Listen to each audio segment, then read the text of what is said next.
You know, they say at 58, you've seen it all. You've survived market crashes, health scares, and the slow grind of a 30-year career.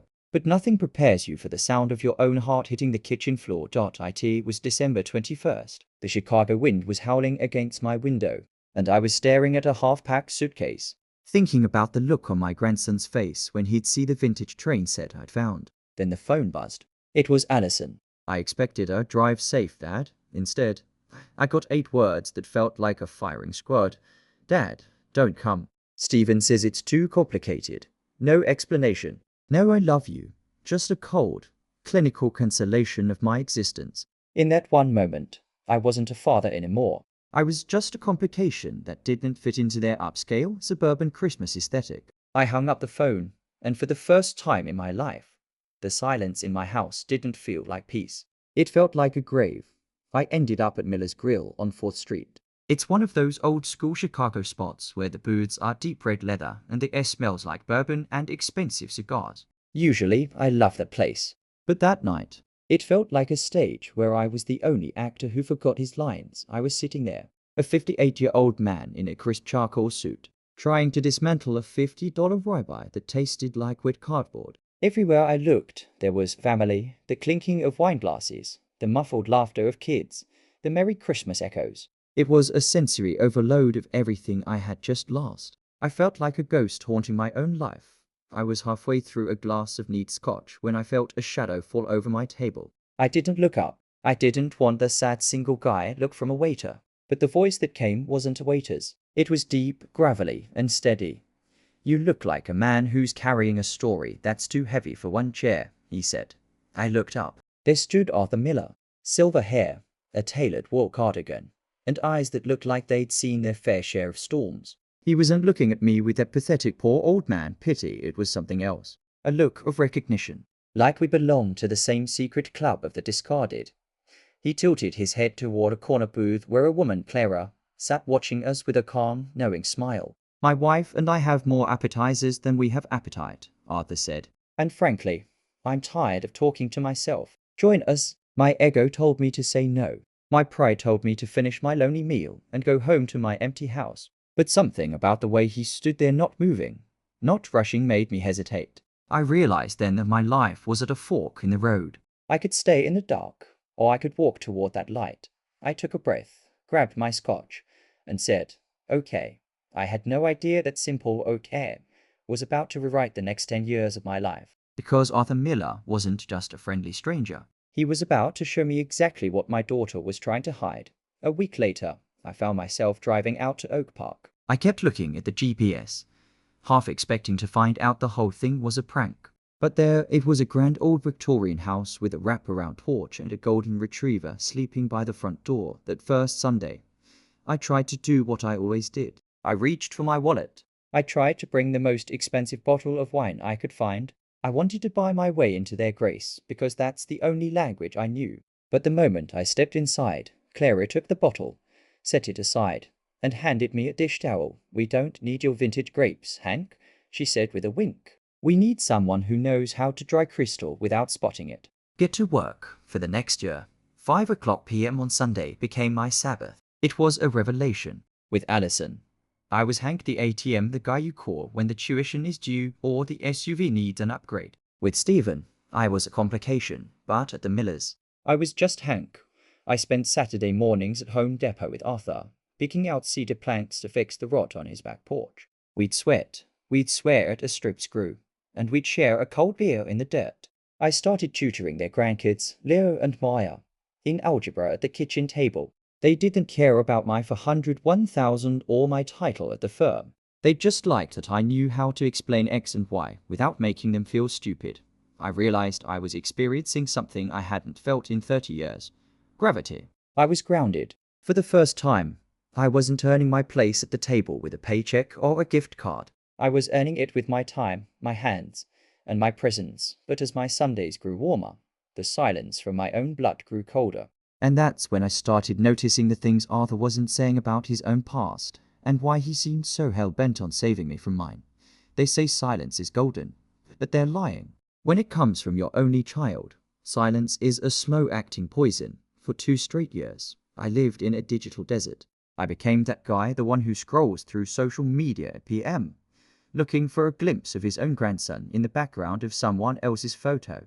I'd see a blurry shot of Leo at a park in Seattle, and I'd zoom in until the pixels broke, just to see if he still had my nose. He was growing up in high definition, and I was watching him like a stranger through a frosted window.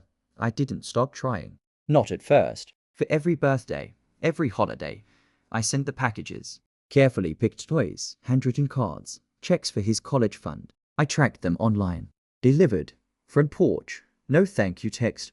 No, he loved it email. Just the cold, mechanical confirmation of a shipping app.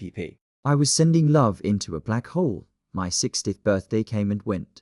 I sat in my office waiting for the phone to vibrate. Nothing. Not even a generic happy birthday post on my wall. That's when the doll 8 becomes your new roommate. You wake up with it. You eat with it. You go to sleep with it. But then Sunday would roll around. I'd pull into the driveway in Oak Park. And before I could even kill the engine, Arthur's grandkids would be banging on my car window. Hank's here.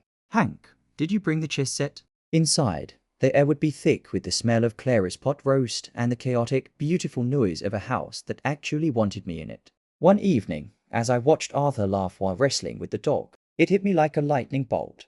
I had spent my whole life chasing the obligation of family, while completely missing the choice of it. My biological daughter had changed the locks on her life, but the Millers had handed me a spare key to theirs. I was surviving the silence of my own blood by listening to the music of strangers, but as quiet as those 2 years were. They were just the calm before the storm. Because when the phone finally did ring, it wasn't love on the other end. It was a transaction. Tuesday afternoon. 2:14 p.m. I was at the hardware store picking up a new light fixture for Clara's hallway when my pocket buzzed. I saw the name on the screen, Allison, and my heart did a somersault it had no business doing at 60. I took a breath, stepped out into the parking lot and answered. Ally? There was no I'm sorry. There was no how have you been, Dad. There was just a shaky, hurried breath and then the plunge. Dad, we're in trouble. Stephen. He put everything into this AI startup in Seattle. It crashed. Hard. We're 3 months behind on the mortgage. The bank is sending notices. They're going to take the house, Dad. I stood there by my truck, the cold Chicago wind biting at my face, waiting for the punchline. But it didn't come. Instead, she dropped the number 8500. She said it like it was a grocery list. Like I was just a vault she'd forgotten the code to and finally remembered. She told me I had the retirement fund, that I didn't need it all right now, and that Stephen promised they'd pay it back by next year. In that moment, the dull ache I'd carried for 2 years didn't just break, it crystallized. It turned into a sharp, terrifying clarity. I looked at my reflection in the truck window and saw a man who had been edited out of the holidays, deleted from the birthdays, and scrubbed from the family photos. I was too complicated for Christmas dinner, but I was just simple enough for a bailout. I wasn't her father anymore. I wasn't even a person. I was a contingency plan. I was the break glass in case of emergency box. The silence on the line stretched out. I could hear the rain in Seattle through her phone, and for the first time in my life, I realized that my daughter didn't miss me. She just missed my balance sheet. And the worst part, she didn't even realize how much that realization was about to cost her. The silence on the line felt like a heavy weight. I could practically hear the gears turning in her head, waiting for me to ask for the wire transfer details. But the words that came out of my mouth surprised even me. No, Allison. The word hung there in the air, cold and solid. What do you mean, no? Her voice sharpened, that frantic Seattle rain now matching the tremor in her tone. Dad, we're talking about your grandson's home. We're talking about our lives. I leaned back against my truck, looking at the grey Chicago sky. No, I said, and this time my voice didn't shake. Allison, you haven't asked me how I am in 700 days. You didn't call when I turned 60. You didn't send a photo when Leo lost his first tooth. You're not calling your father. You're calling a bank that doesn't charge interest. Then came the shift. The desperation turned into a venom I didn't know she possessed. She told me I was selfish. She said Stephen was right, that I was a manipulative old man who used money to control people. And then, the kill shot. As far as I'm concerned, you're dead to us, Hank. Don't ever call this number again. Click. The dial tone was the loneliest sound I've ever heard. I stood in that parking lot with my chest heaving, feeling like I just cut my own heart out with a pocket knife. It was the hardest thing I've ever done. Every instinct I had as a provider was screaming at me to run to the bank, to save her, to be the hero one more time just to buy a scrap of her affection. But I looked at my reflection in the window of that hardware store. For the first time in 58 years, I didn't see an ATM. I didn't see a complication. I saw a man who was finally, painfully, setting a boundary. I was choosing survival over being used. I was standing up for the man in the mirror, even if it meant standing alone in the rain. I went back inside, bought that light fixture for the Millers, and drove away from the life I thought I had to have, toward the one I actually deserved. A few months later, the warmth at the Miller's house was replaced by a heavy, somber stillness. Clara's sister, Martha, had passed away suddenly. Now I knew about Martha. Or rather, I knew the silence of Martha. They hadn't spoken in 8 years, some stupid, bitter feud over their mother's estate that had spiraled into nearly a decade of I am right and she's wrong. I sat with Clara in her sunroom, watching her stare at an old, faded photograph of 2 little girls in matching Sunday dresses. She wasn't just crying for the loss of her sister. She was grieving the ghost of a relationship they'd let starve to death. She looked at me, her eyes red-rimmed but piercing. "Hank," she whispered, "don't let pride be the last thing you hold on to. It's a cold companion in an empty house." I told her I was just protecting myself. I told her about the $85,000, about the dead to me phone call, about the boundaries I'd finally built. I told her I was tired of being the only one trying. "Boundaries are for your protection, Hank," she said, taking my hand. "But walls are for your imprisonment. There's a difference. You can refuse to be a doormat without turning your heart into a stone. Don't let her mistakes turn you into someone you don't recognize." That night, I drove home without the radio on. I realized that while I was right to say no to the money, I was wrong to settle into the bitterness. I didn't want to wake up 10 years from now like Clara, staring at a photo and realize that being right was the only thing I had left. I decided then that my door wouldn't be locked, just guarded. I didn't want to go back to being an ATM, but I didn't want to die a stranger to my own blood either. I just didn't know that life was about to force the door open in the most violent way possible. Life has a twisted sense of irony. 3 years of silence. 3 years of "you're dead to me." And then, at 2 a.m. on a rainy Thursday, the universe called my bluff. The phone didn't just ring, it screamed. When I saw an Oregon area code, my stomach dropped through the floor. It was a nurse from a level 1 trauma center in Portland. Allison had been hit head-on by a driver who blew a red light. She was stable, but shattered. We tried calling her husband Stephen.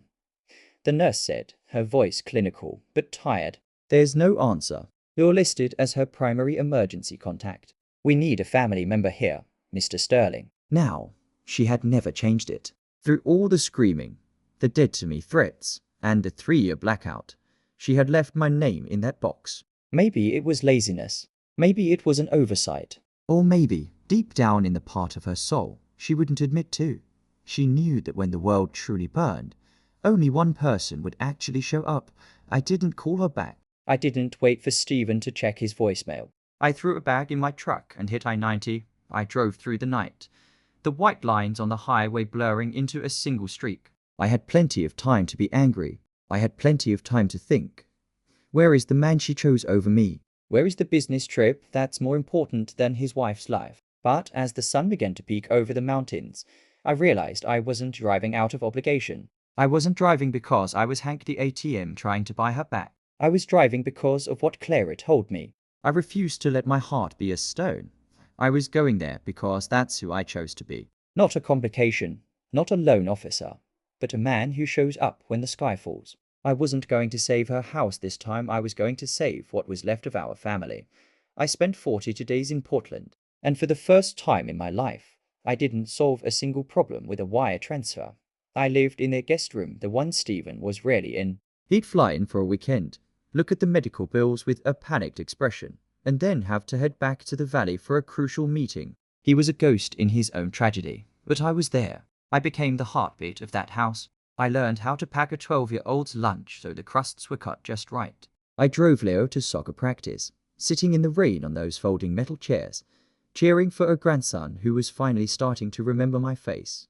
I mopped floors, I ran loads of laundry, and I learned the specific rhythm of a physical therapy schedule. The most intense moments, though, were in the hallway, helping Allison take her first steps after the surgery. She'd grip my forearm so hard her knuckles turned white, her breath hitching with every agonizing inch. I wasn't Hank the complication then. I was the only thing keeping her upright. One night, after Leah was asleep, I found her sitting in the kitchen, staring at a stack of Stephen's unopened mail. She truly looked at me for the first time in years. "Dad," she whispered, her voice cracking. "I am so sorry." I started to say something about the money, but she held up a hand. "No, not for the $85,000, for the silence. I spent 3 years convincing myself that you were the problem because it was easier than admitting I'd married a man who only loves me when things are easy. I pushed away the only person who actually stays when it gets hard. There were no checks signed that month, just floors mopped, meals cooked, and hands held. I realized that my $85,000 couldn't have bought the look of peace on her face that night. You can't finance forgiveness. You have to earn it with your feet on the ground and your sleeves rolled up. If you saw me today, you wouldn't recognize the man who sat alone at Miller's Grill 3 years ago. Allison eventually realized that you can't build a future with a man who disappears when the storm hits. She left Stephen, packed up the life she thought she wanted in Seattle, and moved back to Illinois. She's working again. Leo is thriving in a local middle school, and for the first time in a decade, my phone rings just because they want to hear my voice. But the real magic happened last Sunday. I was sitting at that big, scratched-up oak table in the Miller's dining room. It was a beautiful, chaotic mess. Arthur was arguing with Leo about the best way to handle a chest opening. Clara was in the kitchen showing Allison the secret to her Sunday gravy. The air was thick with the smell of garlic, the sound of laughter, and the energy of a house that was bursting at the seams. I looked around that table and saw a perfect jagged mosaic. I saw the family I chose, the strangers who pulled me out of the dark when I was invisible, and the family that finally chose me back. I to hit me then. For 30 years, I thought my job was to build a fortress of financial security for my daughter. I thought as long as the walls were high and the bills were paid, I was a success. But I was wrong. A house is built with money, but a home is built with presence. It's built with the Sundays you don't miss, the porches you fix together, and the boundaries that keep you from losing yourself. At 58, I finally retired from being a complication and an ATM. I'm not just a provider anymore. I'm a father. I'm a grandfather. I'm a friend. I looked at Allison across the table. She caught my eye and gave me a small, knowing nod. No words were needed. For the first time in my life, I didn't have to buy my seat. I was already exactly where I belonged. I'm Hank, and I'm finally home. Thanks for watching. Don't forget to subscribe and hit the like button. What do you think about this story? Let me know in the comments.